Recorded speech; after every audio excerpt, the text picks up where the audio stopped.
Good morning. Today is another special book day, and I'm super excited to talk about one of the most powerful and life-changing books ever written. I've received many requests about this book, The 7 Habits of Highly Effective People by Stephen R. Covey. This book is like a guide or a secret map that helps us grow, not just at school or work, but in every part of our life. It has helped millions of people around the world live better, think smarter, and become truly confident and happy. But what are these 7 habits? Can just 7 small changes really help us become more successful, peaceful, strong, and respected by everyone around us? Let's discover this amazing idea together. I'm Akash, and you're watching Book Huggers, the place where big ideas are shared in simple words that anyone can understand. So let's begin this awesome journey and explore each habit deeply, with more stories, examples, and clear meanings that even kids can follow. Habit 1. Be proactive. This habit is like the foundation of a tall, strong building. Being proactive means you don't let outside things decide your mood or your actions. You take charge. When something bad happens, some people blame others. They say, "He made me angry," or "It's not my fault." But proactive people say, "I choose how I react."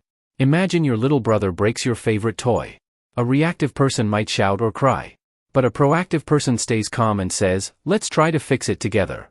Stephen Covey explains that between something happening and your response, there's a small space. In that space, you have the power to choose your reaction. That is your greatest power. How to be proactive. Wake up early and get ready without being told. Say sorry when you make a mistake. Stay calm when others are angry. Focus on solving problems, not blaming people. Proactive kids and adults become strong leaders.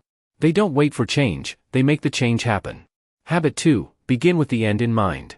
Imagine going on a treasure hunt without a map. You'll wander around, maybe find nothing. But if you know where you want to go, you can find the treasure faster. This habit is all about having a clear picture of what you want your future to look like. Stephen Covey says to imagine your 80th birthday. What will people say about you? Will they say you were kind, smart, honest, helpful? That's your end in mind. Now you can start living in a way that leads to that goal. How to practice this habit. Write your personal mission. I want to be a kind and brave person who helps others. Think about your school goals. Do you want to improve in math? Be a better teammate?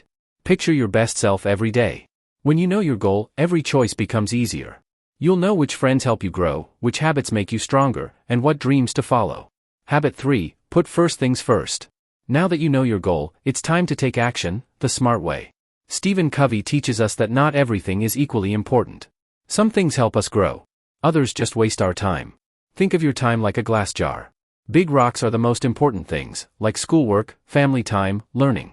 Small pebbles are small stuff, like TV or scrolling through videos. If you fill the jar with small pebbles first, big rocks won't fit. But if you start with big rocks, everything fits. Covey's time management box. 1. Urgent and important, like homework due today. 2. Not urgent but important, like reading or practicing a hobby. 3. Urgent but not important, like messages or distractions. 4. Not urgent and not important, like too many games or endless videos. Winners focus on box 2, important but not urgent. That's what makes them successful. Start with your biggest goals each day. Do your homework, help someone, or learn something new before relaxing. Habit 4. Think win-win. Do you ever feel like you have to win and others must lose? This habit says that's not true. Win-win thinking means everyone can succeed. It's not me or you, it's me and you. Imagine sharing your crayons with a friend. You both get to draw and have fun, that's a win-win. Or in a team project, instead of doing it all alone or bossing others around, you help everyone do their best. That's how everyone wins. To be win-win. Respect others' ideas.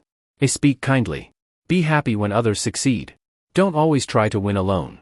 This habit builds great friendships and teamwork. Everyone becomes happier when we all feel valued and included. Habit 5. Seek first to understand, then to be understood. Do you like it when someone listens to you carefully? Not just nodding but really listening? That's what this habit is all about. Before giving your opinion, first understand the other person's feelings and words. Imagine your friend is sad because he lost a game. Instead of saying, "It's just a game," try, "That must have felt really bad. Want to talk about it?" When people feel heard, they feel loved. Ways to show real listening. Look at the speaker. Don't interrupt. Ask, "Can you tell me more?" Repeat what they said in your words. When you understand others, they'll be more open to hearing you. That's how we solve problems and grow closer.